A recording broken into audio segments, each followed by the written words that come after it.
হোমিওপ্যাথিকে বোঝার জন্য, কারণ চারিদিকে তো বিভিন্ন ভ্যারাইটিস মেথডে ছড়াছড়ি। আমার কথা কি শোনা যাচ্ছে পরিষ্কার? জি স্যার, জি স্যার, শোনা যাচ্ছে।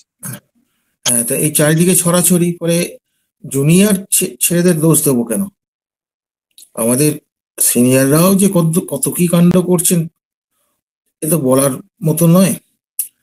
তার ফলে ব্যাপার হচ্ছে যে হোমিওপ্যাথিটা কি সেটা সম্বন্ধে আলোচনা একটু আগে করেছি, হোয়াট ইজ হোমিওপ্যাথি। এখন ভ্যারাইটিস অফ হোমিওপ্যাথি করতে গিয়ে হোমিওপ্যাথির বেসিক জায়গাগুলো আলোচনা করছি, করে আমি মূল জায়গায় আসবো। প্রত্যেকটা জায়গার একটা ভূমিকা থাকে, তো ভূমিকাটা না করে তো আমরা সেই জায়গাটা পৌঁছতে পারি না। তা আমরা এর আগে যে আলোচনা করলাম সেই আলোচনা থেকে আমরা কি পেলাম? আগের আলোচনা থেকে আমরা কি পাচ্ছি না, এদের প্রত্যেকেই বক্তব্য হচ্ছে হোমিওপ্যাথির উন্নতি সাধন, এতে আপত্তি কিসে আছে? আজকে একটা ফেসবুকে দেখলাম একজন মন্তব্য করেছে, আপনারা সিঙ্গেল মেডিসিন দিয়েও দেখা যাচ্ছে যে রোগের প্যাথোলজিক্যাল রিপোর্ট নর্মাল, যারা পলি করছে তারা নর্মাল, এতে আপনাদের মতামত কিসের? নর্মাল হলেই তো হলো, সেও ডাক্তার। কিন্তু এখন সমস্যাটা কোথায় হচ্ছে, হোমিওপ্যাথিটা যদি সে বুঝতো তাহলে সে এই কথাটা তার মুখ দিয়ে আসতো না, তার স্ট্যান্ডার্ডটা তো আমরা বুঝতে পারছি। এই হচ্ছে পরিস্থিতি। ফলে আমাদের কিন্তু এই জায়গাগুলোকে একটু বুঝে সুঝে চলতে হবে, চারিদিকে কি ঘটছে সজাগ দৃষ্টি রাখতে হবে, নাহলে বিপদ হয়ে যাবে। বৈজ্ঞানিক নীতি নির্ভর আমার কোনো অসুবিধা নেই, তুমি মেথড আবিষ্কার করছো তাতেও কোনো অসুবিধা নেই। তোমার মেথড অনুযায়ী তুমি ড্রাগ প্রুভিং করো, ড্রাগ প্রুভিং করে তুমি মেটেরিয়াল তৈরি করো, করে তারপর প্রয়োগ করে তুমি দেখাও, ওয়েল অ্যাকসেপ্টেড। আমার সম্পত্তি নিয়ে তুমি কেন দাদাগিরি করবে? আমার বলতে কি, আমি হ্যানিম্যানের কথা বলছি। আমরা তো হ্যানিম্যানের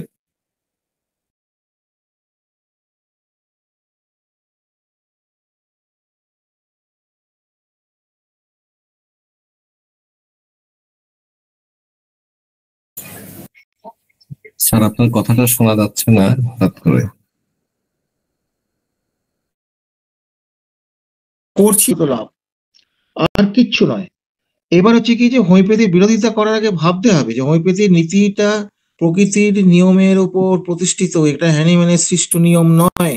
প্রকৃতির নিয়মকে তিনি বৈজ্ঞানিকভাবে প্রমাণ করে প্রয়োগ করে চিকিৎসা ব্যবস্থাটাকে স্থাপন করেছেন, প্রতিষ্ঠিত করেছেন। তাহলে প্রশ্ন হচ্ছে যে প্রকৃতির নিয়মকে আমি লঙ্ঘন করব গবেষণার মাধ্যমে, এ তো হচ্ছেই। আমাদের যেমন এদেশে যেমন যখন ডিবিসি হলো, যখন ডিবিসি হওয়ার পর বিভিন্ন জায়গায় বাঁধ দেওয়া হলো, তখন বিজ্ঞানিক মেঘনাথ সাহা বলেছিলেন যে এ তো সর্বনাশের ব্যাপার হয়ে যাচ্ছে। তিনি বলেছিলেন, তাকে উপহাস করা হয়েছিল। কিন্তু পরে দেখা গেল এই ডিবিসির নাম হয়ে গেল ডোবানো ভাসানো কর্পোরেশন। এ কখন ডোবাবে কখন ভাসাবে ও নিজেও জানে না, আমরাও জানি না। তার ফলে ব্যাপারটা হচ্ছে যে যখনই আমরা প্রকৃতিকে নিজের খুশি মতন আমরা পরিবর্তন যখন করব, তখনই কিন্তু সর্বনাশটা হবে। এটা প্রতিটা ক্ষেত্রে সত্য। ফলে ব্যাপার হচ্ছে হোমিওপ্যাথিকে পরিবর্তন করার আগে ভাবতে হবে বিজ্ঞানের নাম করে, কারণ সব বিজ্ঞান তো পরিবর্তন হয়েছে, তারা তো সত্যের কাছে পৌঁছতে পারেনি। সত্যের কাছে পৌঁছতে পারেনি বলেই তারা সত্যের খুঁজে রিসার্চ করে। রিসার্চের একটা কথা, রিসার্চ, পুনরায় তারা খুঁজে বেড়াচ্ছে, কিন্তু সত্যের কাছে তারা পৌঁছতে পারছে না। হোমিওপ্যাথি তো পরম সত্যের উপর হ্যানিম্যান দাঁড় করে দিয়ে গেছে, প্রতিদিন প্রতি মুহূর্তে প্র্যাকটিসের মধ্যে আমরা সেটা দেখতে পাচ্ছি। সেটাকে আমি কি করে পরিবর্তন করব? সেটা পরিবর্তন করা যাবে না। পরিবর্তনটা এই যে ব্যাপারটা, যেটা এই যে সর্বনেশের খেলা, এটা আমাদের বন্ধ করতে হবে। প্রকৃতির উপর আমরা যে পরিবর্তন করেছি অন্যায়, প্রকৃতি আমাদের উপর প্রতিশোধ নিচ্ছে। আমরা একটু বিচার করলেই বুঝতে পারি, প্রতিশোধের সীমায় আমরা মানুষ জাতি পাগল হয়ে গেলাম।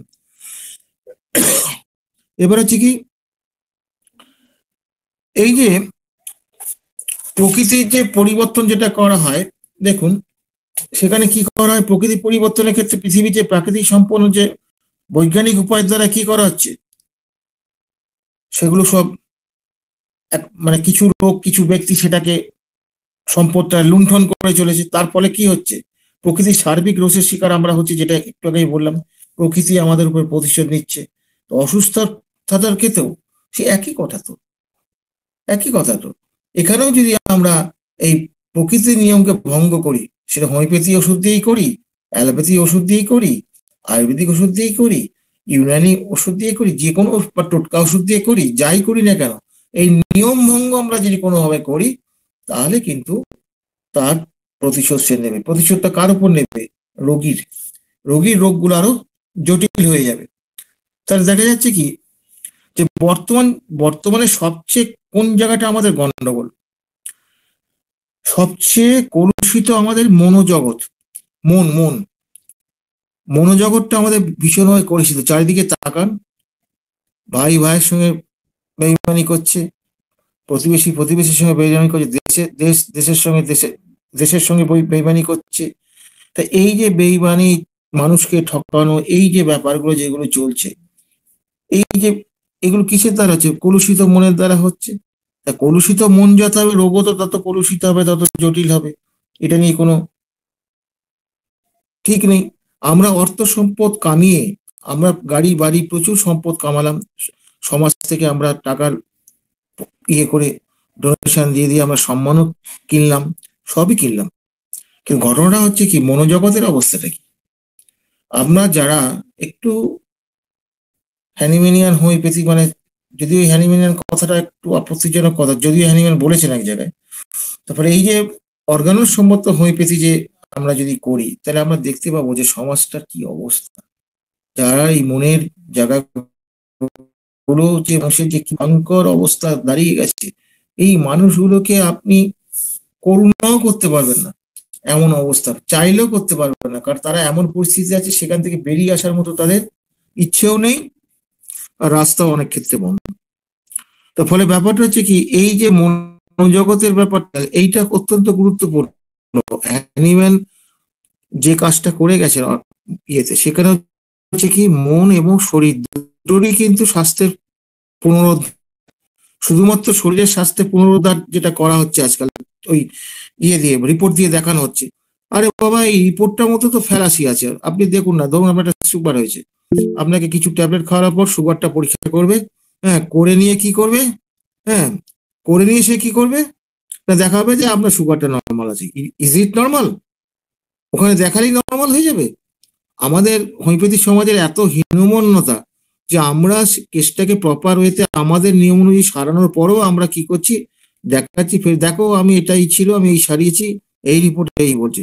রিপোর্ট আমাদের প্রশংসা করবে, রিপোর্ট আমাদের স্বীকৃতি দেবে। কেন হে? কেন? ওরা ওরা কি আমাদের কাছে স্বীকৃতি চায়? তা তো চায় না। তাহলে আমরা কেন এরকম করছি? কেন আমরা এরকম ভিখারিপনা আমাদের কেন?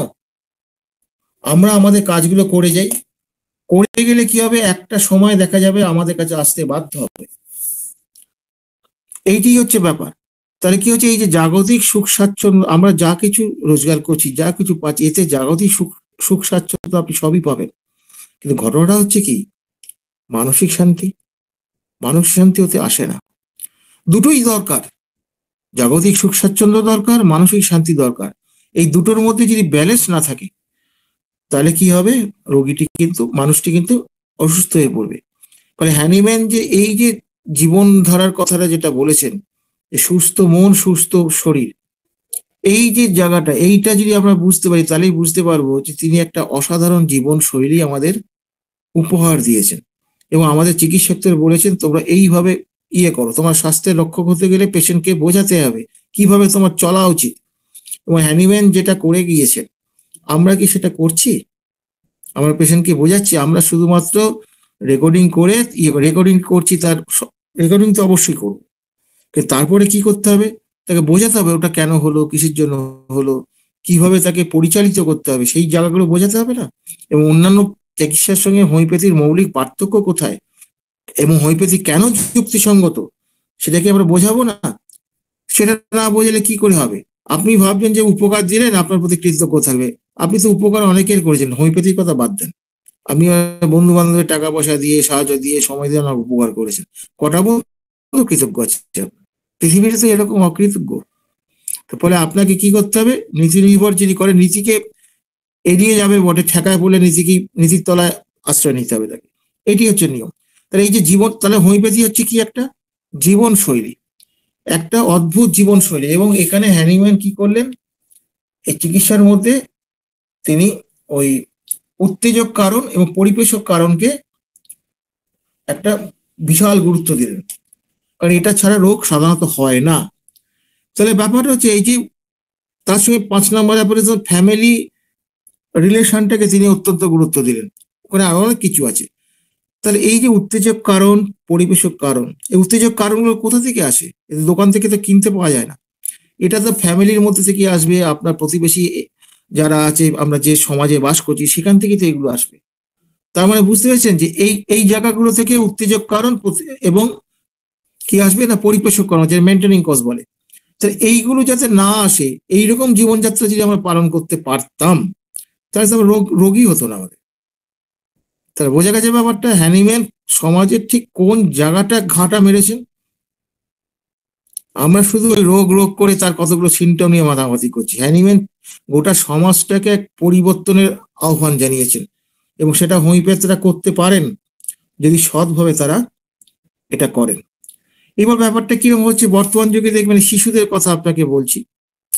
শিশুদের দেখুন, আমরা কি করছি ছোটবেলা থেকে, ওই ট্রলি ব্যাগ দেখেছেন, কোনো জায়গায় বেড়াতে গেলে ট্রলি ব্যাগের মতো যেমন থাকে, ট্রলি ব্যাগের মতো শিশুটাকে সকালবেলা ঘুম থেকে টেনে তুলে তাকে আমরা তুলে নিয়ে চলে যাচ্ছি। কি করবো না, তাদেরকে পণ্ডিত বানাবেন, কোনো অসুবিধা নেই, আপনার ছেলেকে আমি পণ্ডিত বানাতেই পারি, কোনো অসুবিধা নেই। কিন্তু ফলটা কি হচ্ছে? এবং আরো কি হচ্ছে যে আমরা স্বামী স্ত্রী বাচ্চার সামনে প্রচন্ড ভাবে যুদ্ধ ঘোষণা করছি, কে কাকে বিট করবে, কে কাকে হারাবে। সে ভালোবেসে বিয়ে হোক বা দেখে শুনে বিয়ে হোক, প্রতিটি ক্ষেত্রে এই সংসারের মধ্যে এই ঘটনাগুলো চলছে। এইগুলি তো উত্তেজক কারণ, পরিবেশক কারণ হবে। আপনি যদি চিকিৎসা করতে গিয়ে যদি দৃঢ় কণ্ঠে যদি এগুলো পরিবর্তন না করতে বলতে পারেন, যদি না শুনে সে, তাড়িয়ে দিতে হবে আপনাকে, পেশেন্ট দেখার দরকার নেই। আপনি ঠিক আছে, আমি যে চলে যাবেন যান, দৃঢ়তা থাকবে। আপনি হয়তো ভাবছেন যে সবে পাশ করে বেরিয়েছি, এই বেলা খাবো কি, ও বেলা টিফিনে পয়সা নেই, না থাক, না থাক, তবু এই অন্যায় ভাবে, অনুচিত ভাবে মানুষের সর্বনাশ করে সেই পয়সা পকেটে না ঢোকানোই, এইটুকু যদি নীতি থাকে, আপনি হোমিওপ্যাথ কোনোদিন হতে পারবেন না। সত্যকে ধরতে গেলে আপনাকে সত্য হতে হবে, আপনার জীবন, আপনার জীবনশৈলী, আপনার চিন্তা ভাবনাকে পরিবর্তন করতে হবে, নাহলে কিন্তু আমি কিছুই করতে পারবেন না। বহু পণ্ডিত জীবনে দেখি তাদের মেধা প্রচন্ড, তাদের জ্ঞানও প্রচন্ড, কিন্তু তারা চিটিংবাজি বেড়াচ্ছে। এই দেখবেন, আপনি চেম্বারে ঢুকে গেলেই বুঝতে পারবেন ব্যাপারগুলো কি হচ্ছে। তারা আবার কি করে, এই লোভে মেথরওয়ালা তারাই হয়। তো ফলে বুঝতেই পারছেন যে সমাজের পরিস্থিতিটা কিরকম। ফলে সৎভাবে পরিশ্রম করে, যে টাকা পরিশ্রম করে রোজগার করবেন, সংসারে খরচা করবেন, সেটাই আপনার আসল হক, আর কোনো কিছুতে আপনার হক নেই। ফলে আপনি আপনার এই নিয়ম নীতি মেনে যদি চলেন, তাহলে প্রকৃতির অভিশাপ থেকে আপনি মুক্তি পাবেন। প্রকৃতি আপনাকে অভিশপ্ত করবে না। প্রত্যেকটা কাজের পেছনে, আমি যে কাজটা করছি কেউ না জানুক, আপনি জানেন আপনি কাকে ঠকালে, আপনি এর মধ্যে সেটা ঘুরপাক খাচ্ছে, এবং সেটা অনুশীলন করেন, আপনি ভালো থাকবেন, ভালো থাকতে পারবেন না। ফলে আমাদের সমস্যা এরকম একটা জায়গায় আমাদের পৌঁছে গেছে। ফলে এইরকম একটা জায়গা থেকে তাহলে এই জায়গাটাকে পরিবর্তন করতে, আমি রুগী, আপনি কি শুধু কতগুলো সিমটম পরিবর্তন করার কথার জন্য কি হোমিওপ্যাথি করেন নাকি? ওই প্যাথোলজি ডাটা দেয়, দেখো এটা, দেখো এটা ঠিক হয়ে গেছে, এটার জন্য করেন আপনি? আপনি একটা শুধু সমাজটা বদল করার জন্য আপনি হোমিওপ্যাথি করেন। হোমিওপ্যাথিতে সমাজ, চিন্তা ভাবনা প্রতিটা জায়গায় আপনাকে বদল করতে হবে, এবং প্রকৃতি অনুসারী হতে হবে। প্রকৃতির সৃষ্টির নিয়ম অনুসারী আপনাকে চলতে হবে। যতটা সম্ভব, পুরোটা চলতে পারবো না, কারণ সভ্যতা আমাদের কেড়ে নিয়েছে, প্রকৃতি আমাদের কাছ থেকে প্রকৃতি কেড়ে নিয়েছে, আমরা মনে আর ফিরে যেতে পারবো না। ফলে আমাদের এরই মধ্যে কিছুটা আমাদের চিন্তা ভাবনা করতে, সন্তানকে আমাদের শিক্ষা কি দিতে হবে, সৎভাবে পরিশ্রম করে খাও। আমি যে পয়সাটা রোজগার করছি, এই পয়সাটা কিন্তু সহজে আসে না। ফলে সন্তান কিন্তু উচ্ছৃঙ্খল হবে না, এবং সেই উচ্ছৃঙ্খল হয়ে সে কোথায় যাবে, সর্বনাশের পথে নেমে যাবে। সেই সন্তান নিয়ে আপনাকে ভাবতে হবে। পাড়ার দোষ দিয়ে হবে? আপনি চুরি করে, চিটিংবাজি করে পয়সা কামিয়ে আপনি আমার সংসারের সুখ সমৃদ্ধি বৃদ্ধি করছেন, আপনি তার মানসিক অবস্থাটা বৃদ্ধি করেছেন কি? মানসিক অবস্থা ঠিক করার চেষ্টা করেছেন কি? করেননি। এগুলো নীতি কথা, আপনাদের ভালো লাগবে না অনেকে, কিন্তু কেন এই নীতি কথা পরে আসছে? হ্যানিম্যান তো এইটাই আমাদের শিক্ষা দিয়ে গেছেন। কি বলছেন যে এই যে অর্থনীতি, আমরা কোন বিজ্ঞানকে মানবো? যে বিজ্ঞানটা সার্বিক তাকে মানবো, আর কিছুতে মানবো না। এর আগে আমি প্রমাণ করে দিয়েছি সার্বিকতা হচ্ছে পৃথিবীর সবচেয়ে সুস্থ চিন্তা ভাবনা, এবং সেটা হচ্ছে সত্য। অর্থনীতি অবশ্যই একটা বিজ্ঞান, ইকোনমিক্স তো একটা বিজ্ঞান, ইকোনমিক্স ছাড়া চলবে কি করে? এখানে স্বতন্ত্রতা বা মনুষ্যত্বের কোনো স্থান নেই, এই হচ্ছে গন্ডগোলের জায়গা। এখানে স্বতন্ত্রতার ব্যাপার কিছু নেই, মনুষ্যত্বের কোনো স্থান নেই। সেই জন্যই তো আপনি দেখবেন ইকোনমিক কারো কাছে কয়েকশো কোটি টাকা আছে, কার কাছে দেখবেন 10 কোটি 100 টাকা আছে। এই যে গন্ডগোলটা হয়েছে এই কারণে বোঝা গেছে জড়বিজ্ঞানীদের এই যে যত বড়ই বিজ্ঞান সে তাদের বিজ্ঞানটা কি একমুখী, যেমন অন্যান্য চিকিৎসা ব্যবস্থা যেমন একমুখী হয়, সার্বিক নয়। এই একমুখী হলেই গন্ডগোল হবে, আর সার্বিক হলেই ঠিক হবে। এটা শুধুমাত্র চিকিৎসার ক্ষেত্রে নয়, জীবনের ক্ষেত্রে, রাষ্ট্রের ক্ষেত্রে, নিজের জীবনে চলার পথে প্রতিটা জায়গায় সার্বিকতার কিন্তু ব্যাপারটা ভাবতে হবে। আমি যা কাজ করছি সেটা সর্বসাধারণের মঙ্গলের জন্য করবে কিনা। যদি সর্বসাধারণের মঙ্গল করেন, সেখান থেকে চুয়ে চুয়ে আপনারও মঙ্গল আসবে, কিন্তু আমরা তা ভাবি না। কে করবে বাবা, দিনকাল খুব খারাপ, সব চিটিংবাজ, আমি কারো উপকার করব না। উপকার করে আশাটা ত্যাগ করুন, ঠিক আছে, উপকার করে সে যা খুশি করুন। এইটা যদি উপকার যদি করে, এই যে উপকারের মানসিকতা যদি থাকে আপনার, তাহলে কি হবে? আপনার মনটা সৎ প্রবৃত্তি থাকবে, স্বচ্ছ থাকবে।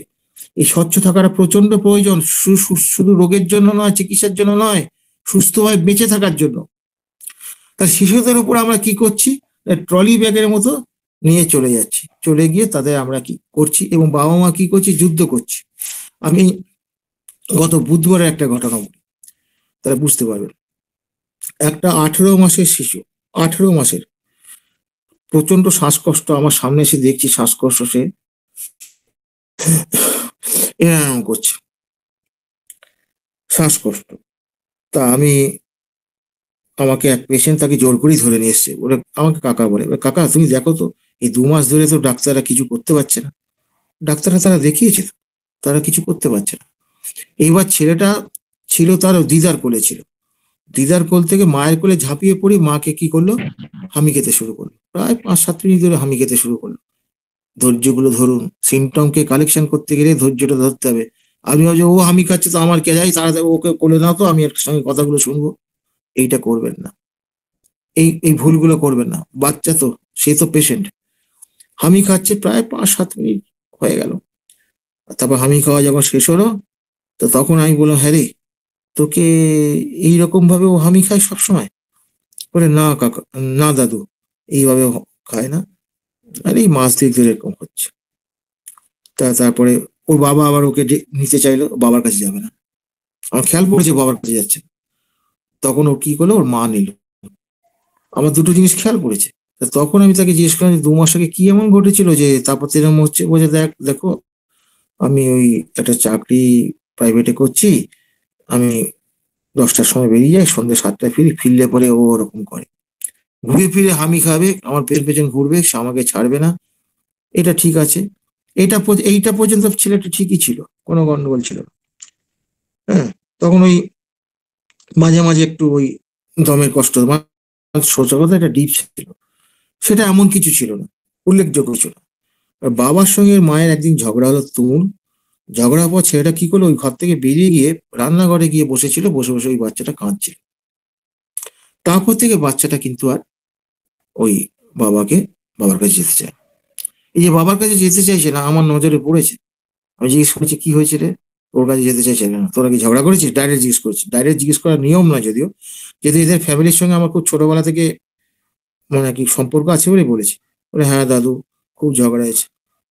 তো এইবার তাহলে ব্যাপারটা কি হলো, তাহলে এই যে বাচ্চাটা মাকে হারালো কিছু সময়ের জন্য, এই যে হারালো, সে কি ভাবছে? মাকে চিরতরে হারিয়ে ফেলেছি। এটা দুভাবে ধরা যেতে পারে, ডিসঅ্যাপয়েন্টমেন্ট অফ লাভ ধরা যেতে পারে, অথবা গ্রিফও ধরা যেতে পারে। ইমোশনটা কি? আমি মাকে হারিয়ে ফেলেছি, মা আমাকে পাচ্ছি না, মাকে পাচ্ছি না, এতক্ষণ ধরে মাকে পাচ্ছি না, এই একটা ইমোশন। সেটাকে তাকে খুব একটা কাবু করতে পারেনি। এই বাবার মায়ের মধ্যে ঝগড়া যেটা হচ্ছে, এটার পর সে কিন্তু কাবু হয়ে গেছে, শ্বাসকষ্টতে ভুগছে। তো এই যে বাচ্চাটা যেটা দেখতে পাচ্ছেন, এই বাচ্চাটা শ্বাসকষ্ট ভুগছে, আমি স্টেথো দিয়ে দেখলাম আমরা হ্যাঁ রে, বুকে তো সেরকম কিছু দেখছি না, বলে ডাক্তাররা তো তাই বলছে যে সেরকম তো কফ টপ কিছু নেই। তা আমি তাকে ইয়ে করে ওষুধ দিলাম। ওষুধ দেওয়ার পর সন্ধ্যাবেলা খবর আসছে, ওর বাবাই বলছে, মানে ওর মা বাবাই বলছে, দাদু ও ভালো হয়ে গেছে। কি হয়েছে? ওর বাবার সঙ্গে পার্কে বেড়াতে গেছে। তাহলে এই যে ঘটনাটা যেটা, এটা হলো কোথা থেকে? তাহলে এই যে তার সমাজে তার কাজের পরিস্থিতি, কাজ, সে একটা জায়গায় কাজ করতে যাচ্ছে, এই যে পরিস্থিতি, এই পরিস্থিতির অ্যাকশন রিয়াকশন কেমন হলো, বাবা মায়ের ঝগড়া কেমন হলো, আপনি কি প্রেসক্রিপশনের সময় বলবেন না, এই বাবা মা তোমরা ঝগড়াঝাড়ি করো, এই বাচ্চাকে আমি সারাতে পারবো না, তাহলে তুমি বাবা অন্য জায়গায় দেখো? এই কথাটা বলা সাহস নেই, পাছে খদ্দেরটা পালিয়ে যায়। এইটা কিন্তু এই জায়গাগুলো আমাদের কিন্তু স্ট্রিক্ট হতে হবে। কারণ আমরা অ্যাকচুয়ালি সাধক, আমাদের স্যাক্রিফাইস তো কিছু না কিছু করতেই হবে। স্যাক্রিফাইস সত্যের জন্য করবেন, নিজের জন্য না। যদি সত্যের জন্য করেন, একটা সময় কিন্তু আপনি অনেক গেনার হবেন। ডক্টর কেশি দাস আমাদের এই কথাটাই বলতেন, তাও অল্প বয়সে বুঝতাম না, পেছনে হাসাহাসি করতাম, মূর্খের যা স্বভাব আর কি। তা আস্তে আস্তে স্যারের কথা বুঝতে পারলাম যে স্যার সত্যি কথাই বলেছেন, স্যার মিথ্যে এতটুকু বলেননি। যেহেতু আমি এটা উপলব্ধি করতে পারছি দীর্ঘদিন ধরে, সেই জন্য আপনাদের কাছে এটা জাস্ট টাচ করে দিলাম। তাহলে এই যে ব্যাপারটা যেটা, তাহলে এই যে বাচ্চাটাকে আমি দেখলাম, তাকে ওষুধ দিলাম, কয়েক ঘন্টার মধ্যে সে ঠিক হয়ে গেল। তাহলে শ্বাসকষ্ট এই যে হলো, ওরা পাচ্ছিল না কেন? তারা ওই যে মেন্টাল কজটা যেটা, ওইটার উপর যে ডিজিজ প্রডিউস হয়, এই ধারণাটাই তো ওদের নেই। তাহলে সেই বিজ্ঞানটাকে আমরা আধুনিক বলি কি করে? আর তারা কবে আমাকে রিপোর্ট করে বলবে, বাচ্চা তুমি অনেক বড় ডাক্তার হয়েছো, তুমি এইটা সারিয়ে দিয়েছো, সেই কবে পিঠ চাপড়াবে? কেন বাবা, নিজের হুঁকো নিজে খাও না, পরের হুঁকো খেয়ে নেশা করার কি দরকার আছে? আমাদের এই আত্মমর্যাদা বোধের ভীষণ অভাব আছে, ভীষণ অভাব আছে। একটাই উপায়, সত্যভাবে সঠিকভাবে হোমিওপ্যাথিটা করুন। করলে পরে দেখবেন একটা সময় আপনার কাছে সারেন্ডার করতে বাধ্য হবে। মিথ্যে চিরদিন যেতে না, যেতে সত্য। আমরা পারি না বলে তাদের কাছে যাই, আমাদের তো লোকে গালাগালি দেবেই, গালাগালি না দিয়ে আমাদের ভালোবাসবে নাকি? আমরা পারি না বলে মুখে বড় বড় কথা বলতে হবে, করে দেখাতে হবে। তাহলে ব্যাপার হচ্ছে কি, একটা জিনিস তাহলে বোঝা যাচ্ছে যে এই যে আমাদের বিভিন্ন রকম মেথডের মাধ্যমে হোমিওপ্যাথিকে উন্নত করার বা চেষ্টা যেটা চলছে, এর অন্তরালে কি কারণটা লুকিয়ে আছে আমরা একটু বিচার করে দেখি। আজকাল যে আমরা সাকসেস গুলো যেগুলো দেখতে পাচ্ছি, সেইগুলো আমাদের একটু ভাবতে হবে। হোমিওপ্যাথি এমন একটা বিজ্ঞান যেটা অন্য বিজ্ঞান কখনো বলে না। সেটা হচ্ছে হোমিওপ্যাথিতে কিওর, প্যালিয়েশন, সাপ্রেশন আছে। অন্য প্যাথিতে সব কিওর, সবই কিওর। তার মানে কি, সিমটম চলে গেলে কিওর। আমরা সিমটম চলে গেলে বলছি যে এটা কিওর হলো, আচ্ছা দেখি একটু বিচার করে। এটা কোথা থেকে বিচার করবে? ফলো আপ থেকে বিচার করবে। Follow up, case follow up থেকে বিচার করতে হবে। তা এটা কিওর হলো, না এটা প্যালিয়েশন হলো, না সাপ্রেশন হলো? এইগুলো কিন্তু আমরা,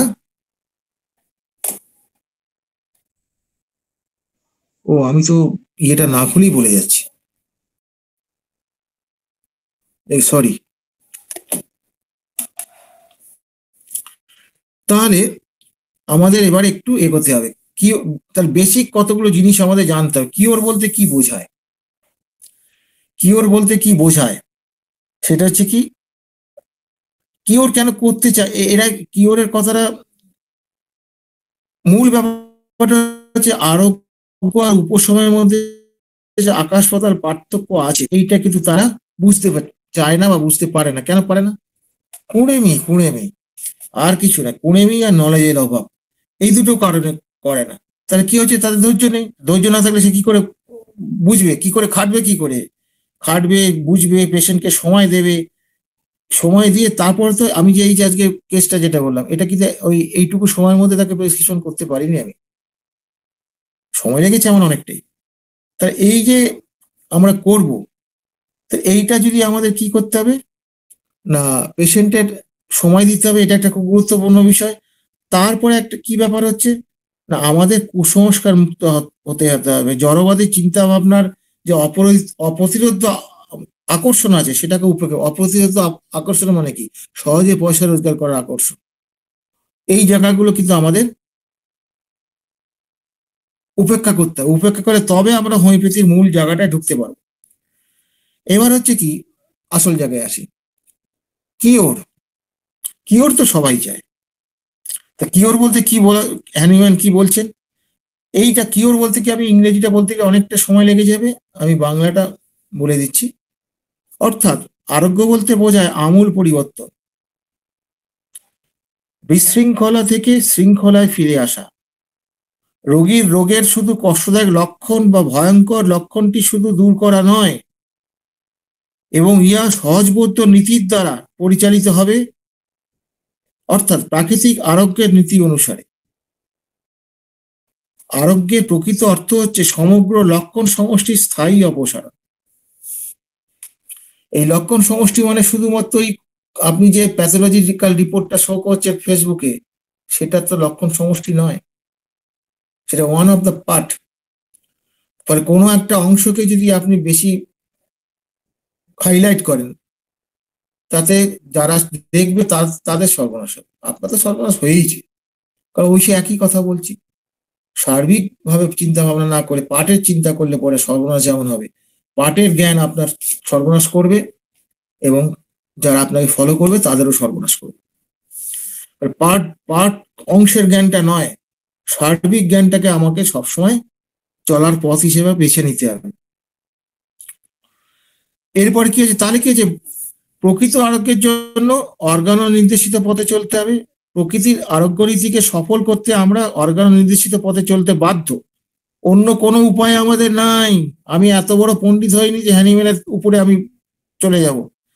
কারণ মঙ্গলময় প্রকৃতির এই বরদানকে আমরা আধুনিকতার যুপকাষ্টে পিঠে বলি দিতে কি পারি?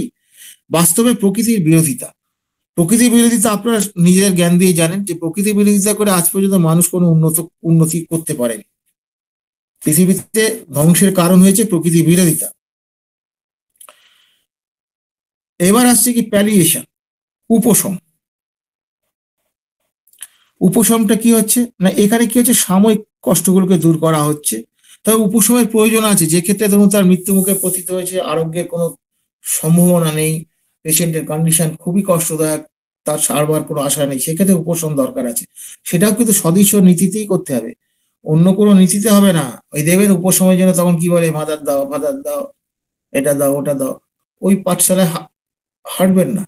আমরা প্রচুর জীবনে দেখেছি উপশম কিভাবে হয়, কি মিরাকেল উপশম হয়, সেটা আমরা দেখেছি। হোমিওপ্যাথির মতো প্রয়োগ করুন উপর।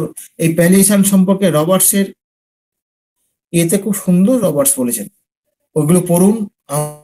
আমার এটার উপর অনেকগুলো ভিডিও আছে হোমিও দর্পণে, এগুলো শুনুন, আপনাদের মাথায় এটা ঢুকে যাবে। তাহলে এটা একটা নির্দিষ্ট পদ্ধতি আছে। এইবার হচ্ছে সাপ্রেশন, এইটা নিয়ে যত গন্ডগোল।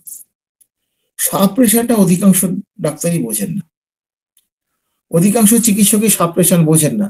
একটা সহজ কথা বলি, এই যে যত জটিল জটিল রোগ দেখছেন, এর মূল কারণই হচ্ছে সাপ্রেশন। সাপ্রেশনটা তার বংশগতিতে হতে পারে, তার অতীতে হতে পারে, বর্তমান জীবনযাত্রার মধ্যে তার সাপ্রেশন চলছে, সেটাও হতে পারে। এই যে সবসময় সাপ্রেশন, এই সাপ্রেশনটা হচ্ছে মূল ব্যাপার। এই সাপ্রেশনের মূল ব্যাপার বলতে গিয়ে তাহলে কি হচ্ছে, এইখানে আমরা তাহলে কি বলবো সাপ্রেশন।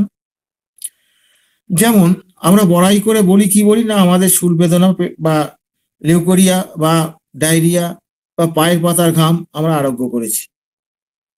দেখবে অনেকে বলে ডেঞ্জারাস ডায়রিয়া আরোগ্য করলাম, কেউ বলে ওইটা আরোগ্য করলাম। এই যে আরোগ্য করেছি, এই যে আংশিক লক্ষণের ভিত্তিতে আমরা করলাম, এটা অধিকাংশ ক্ষেত্রে কি হতে পারে, এটা কিন্তু সাপ্রেশন হতে পারে, এটা সাপ্রেশন হয়। কাঞ্জিলাল তার অকপটে প্রথম জীবনের একটা ভুল তিনি স্বীকার করেছিলেন, ওটা উনি স্বীকার করতে পারেন, আমরা তো ভুল করি না, কি করে স্বীকার করব। তিনি স্বীকার করেছিলেন, তিনি যখন অ্যালোপ্যাথি থেকে হোমিওপ্যাথি যখন ট্রান্সফার হচ্ছে, যখন পুরোপুরি হোমিওপ্যাথিতে তখন আসেন নাই, সেই সময় তিনি কি করেছিলেন, হ্যাঁ, তা সেই সময় তিনি একটা মলম আবিষ্কার করেছিলেন।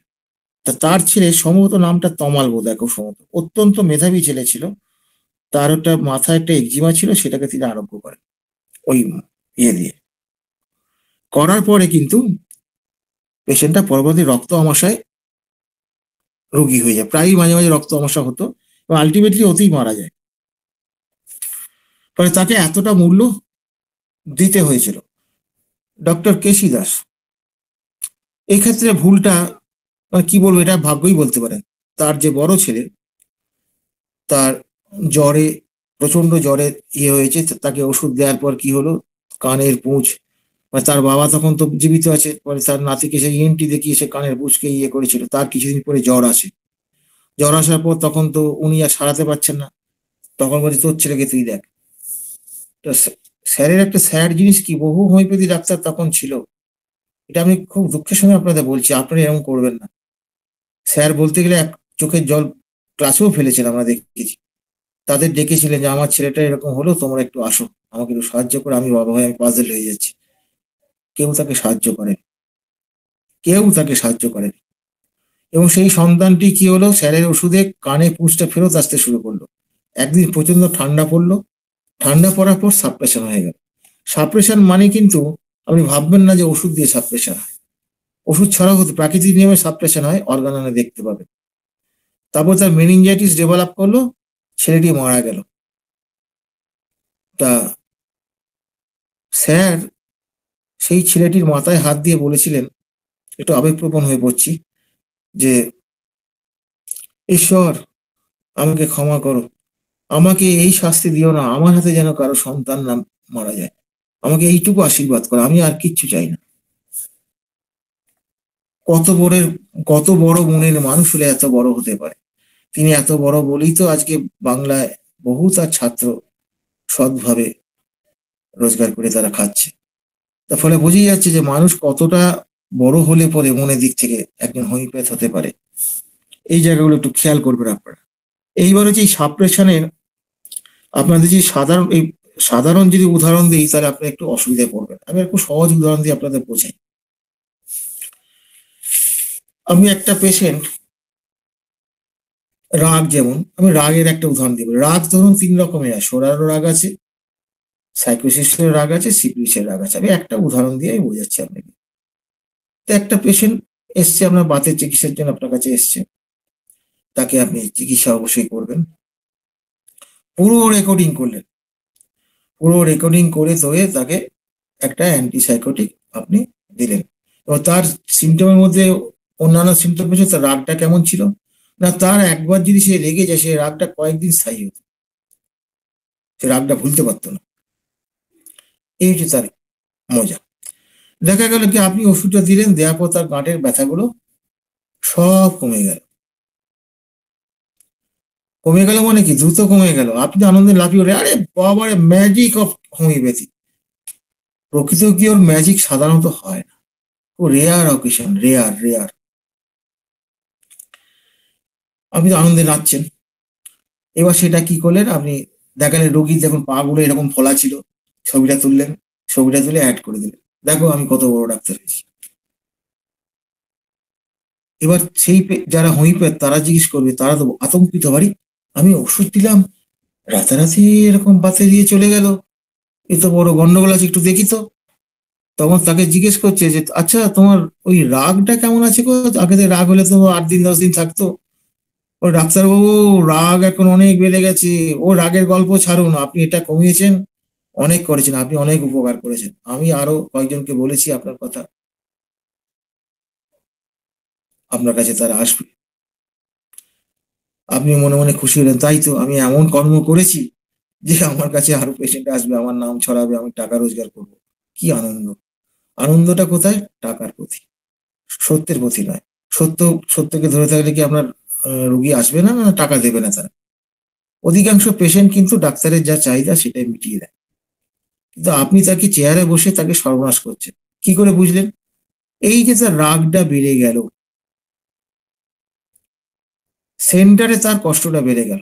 রাগটা বেড়ে গেল মানে সেন্টারটা বাড়লো, পেরিফেরিটা ভালো হলো, তাহলে সার্বিক হলো না? মন তো সার্বিক, হাঁটু তো সার্বিক নয়। আরোগ্যের ক্ষেত্রে কিন্তু সার্বিক আরোগ্যের ব্যাপারটা আমাদের দেখতে হবে। তাহলে মনের এই যে বেড়ে গেল, এটা কিন্তু সাপ্রেশন হয়েছে, আপনি ধরতেই হবে সাপ্রেশন হয়েছে। একটা সোজা উদাহরণ দিই, আপনারা দেখুন পেশেন্ট আপনার কাছে গাঁটে গাঁটে ব্যথা নিয়ে আসে, ও ডাক্তারবাবু গাঁটে গাঁটে ব্যথা হচ্ছে, সব গাঁটে ব্যথা, বড় বড় সব গাঁটে ব্যথা, আপনি লিখলেন জয়েন্ট পেন। হ্যাঁ, এবার গাঁটে ব্যথা কি কি বাড়ে, কখন বাড়ে, লিখলেন। ওষুধপত্র দিলেন, খুব ভালো। এবার শেষে বললো যে হ্যাঁ, গাঁটের ব্যথাগুলো কমেছে, আস্তে আস্তে কমেছে, ইয়েগুলো কমেছে, হ্যাঁ এখন অনেকটা ভালো আছি। আপনি খুব খুশি হলেন, কিন্তু আপনি যখন রেকর্ডিং করেছেন তখন কি আপনি জিজ্ঞেস করেছিলেন যে প্রথমে আপনার কোন গাঁটটা আক্রমণ করেছিল? আপনি জিজ্ঞেস করেননি।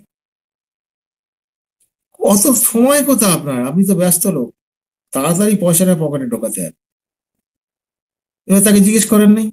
এইবার এই যে জিজ্ঞেস করার যে নিয়ম হচ্ছে কি, যে প্রথমে কোনটা হলো তারপরে কোন জায়গাটা গেল, ওগুলো আমি অ্যারো দিয়ে দিয়ে সেই যা পরপর লিখে রাখি। ধরুন একটা ব্যথা আপনার কাছে, গাঁটে গাঁটে ব্যথা নিয়ে এসছে, পায়ের গোড়ালিতে প্রচন্ড ব্যথা, হাঁটতে পারছে না। তা সে বলছে আমার ঘাড়ে ব্যথা, ঘাড়ে ব্যথা, তারপরে কোথায় ঘাড়ে ব্যথা আছে, কোমরে ব্যথা আছে, তারপর হাঁটুতে ব্যথা আছে, এখন এই গোড়ালিটা এত ব্যথা করছে আমি চলতে পারছি না।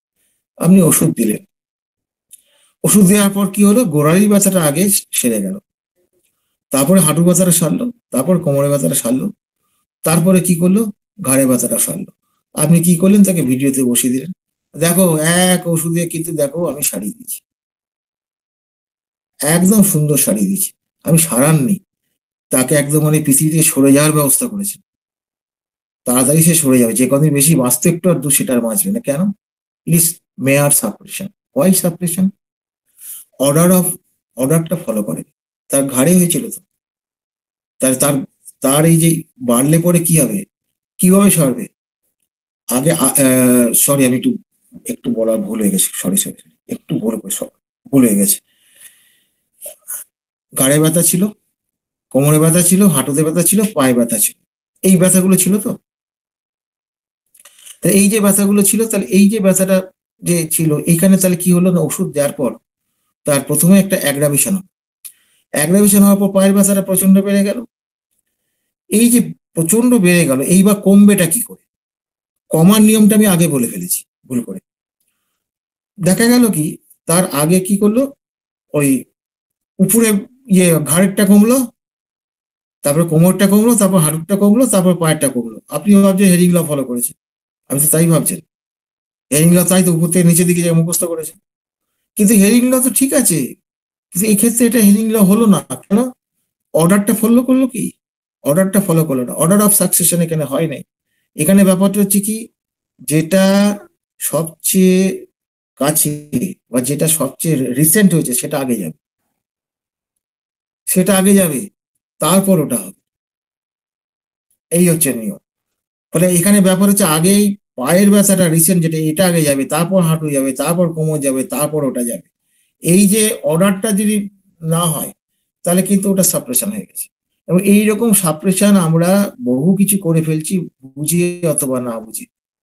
একটা পেশেন্ট ধরুন, আপনি একটা পেশেন্টকে আমি ওষুধ দিয়েছেন, তার ধরুন বিভিন্ন রকম ট্যাবলেটস দিয়ে তাকে আমি রেখে তাকে ওষুধ দিয়ে, ওষুধ দেওয়ার পর কি হলো, তার ঘুমটা চলে গেল। আমি আমার একটা সাপ্রেশনের গল্প বলি। অল্প বয়সে খুব খুব আনন্দ পেয়েছিলাম, তিনি আমাকে অনেকগুলো পেশেন্টও দিয়েছিলেন। সেই পেশেন্টগুলো সবই তো অন্যায় পথে রোজগার করা হয়েছিল।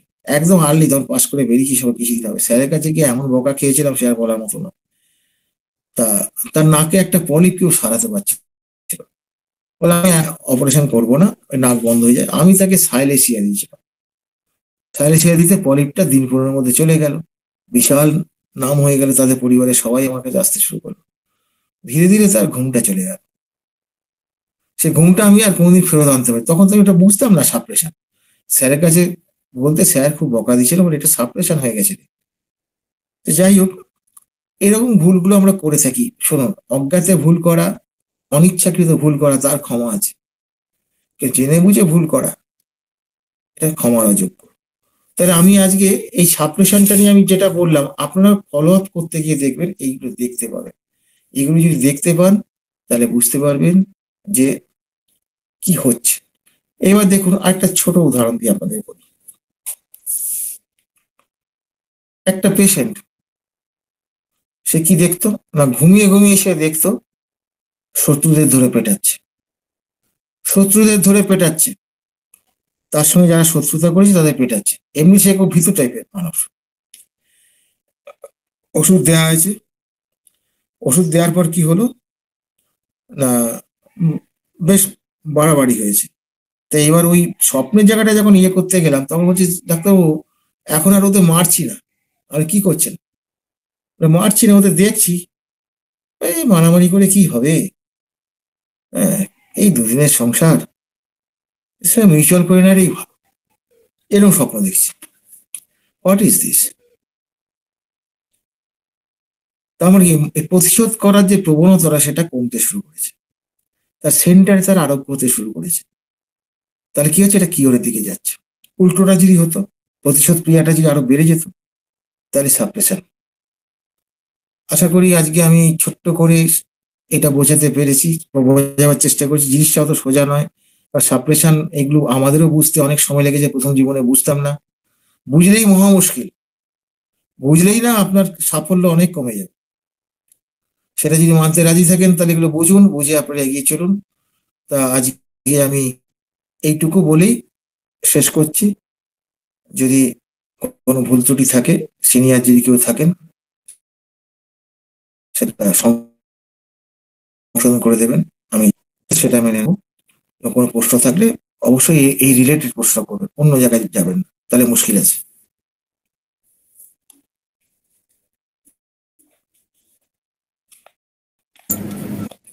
খুব সুন্দর টপিক এবং খুবই গুরুত্বপূর্ণ বিষয়। এই বিষয়টা আপনাদের প্রশ্ন থাকা উচিত বলে মনে হয়। আসসালামু আলাইকুম রহমতুল্লাহ। জি, নাসির ভাই বল। স্যার প্রশ্ন নাই, তবে স্যারের আলোচনা আজকে প্রথম কথাটা আর এবং শেষ কথাটা আমার কাছে অতি চমৎকার লাগছে স্যার।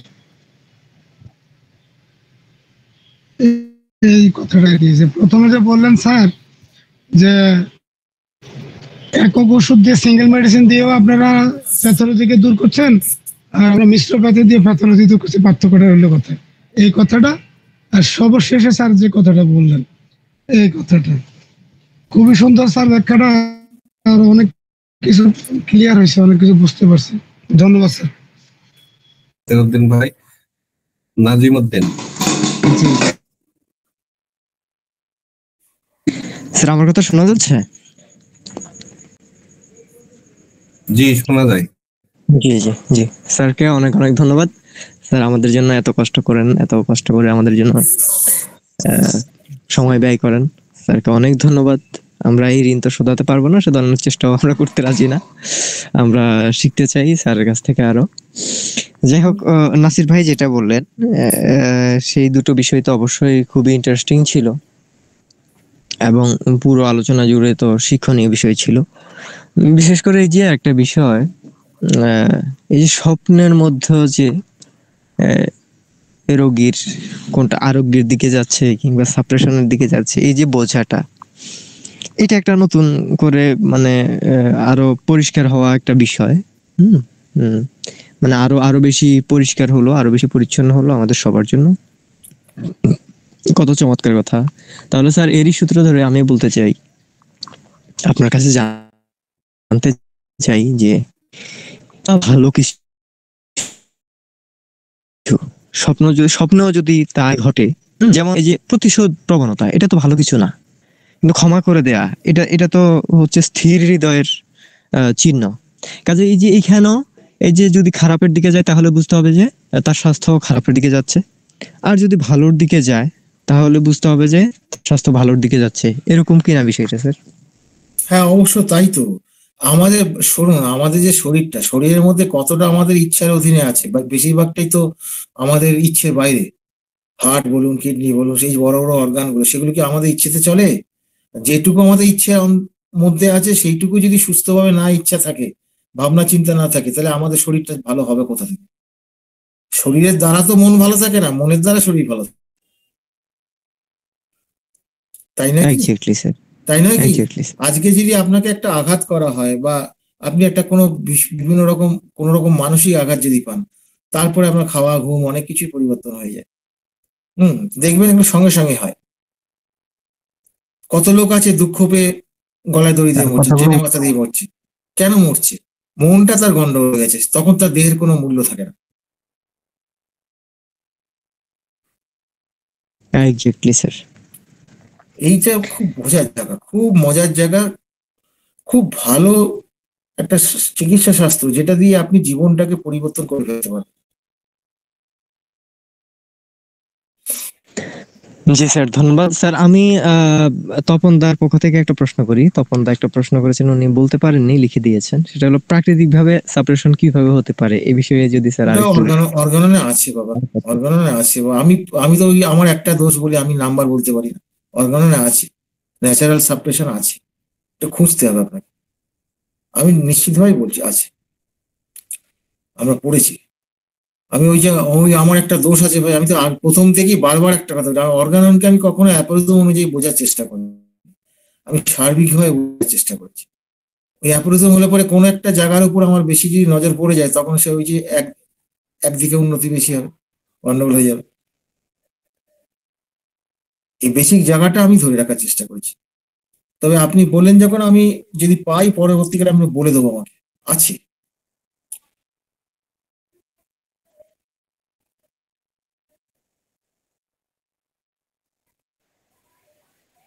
স্যার আমাদের একজন প্রশ্ন স্যার বলছিলাম কি, একজন প্রশ্ন করেন যে অপহোমিওপ্যাথিক ওষুধের দ্বারা মানসিক লক্ষণের সাপ্রেশন হতে পারে কি? এটা তো অবশ্যই হতে পারে। এটা স্যার না, উত্তর আমিই দিয়ে দিলাম।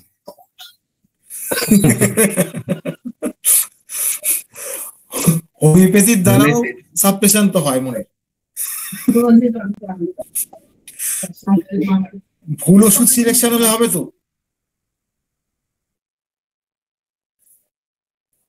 এক্স্যাক্টলি স্যার তো নিজের আলোচনাতেও বললেন, স্যার আপনি আপনার আলোচনাতেও বললেন আপনার চিকিৎসা জীবনের শুরুতে এই এই যে লাস্ট যে কথাটা বললেন আর কি, যে এই যে সাইলিশিয়া দিয়েছিলেন পলিপে, সেক্ষেত্রে রোগীর তো সাপ্রেশনই হলো, এবং আপনি কিন্তু সেখানে হোমিওপ্যাথি দিয়েছিলেন এবং একক ওষুধই কিন্তু দিয়েছিলেন।